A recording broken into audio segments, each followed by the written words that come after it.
got this box. And inside the box were these 11 by 14 pictures. And then it said Need for Speed. And I'm like, oh, that's a video game that I played when I was younger.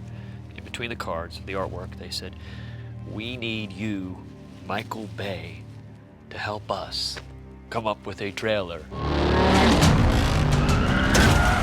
Well, I think Michael Bay clearly has an incredible eye for action and for these adrenaline-pumping movies, and so it seemed natural to put him involved in creating this trailer, because when you look at it, it looks like the next big blockbuster movie of this time. Well, what Michael did for this was to really take some existing shots and propose how to make them a lot better. Can you do one right at the end, just a little less motion blur, just a couple options? Is that possible?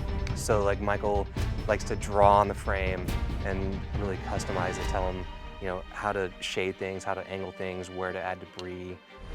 What's interesting about games is they've taken the sound to such level, they've upped their music, they've upped the acting quotient on these games.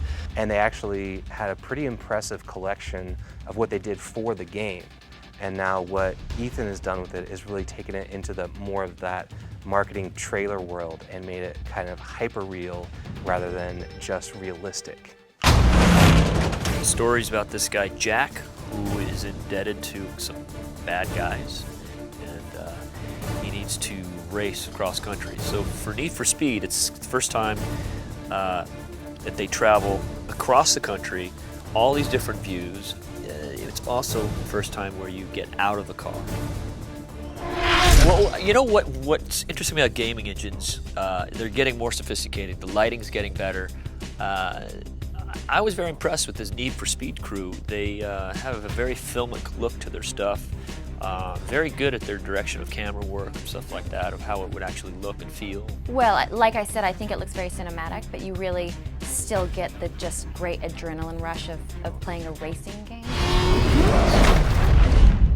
Yeah, I mean, it's never really been done before. The fact that, you know, in the video game world, we've made some amazing trailers and we've worked with great directors in the past, but I don't think any of us ever thought, you know, when we started on this journey that we'd end with working with Michael Bay. You know, what I try to do in my trailers is try to get your heart racing to the end of it. I just think it's a real piece of art. It really is a very intense experience to watch it.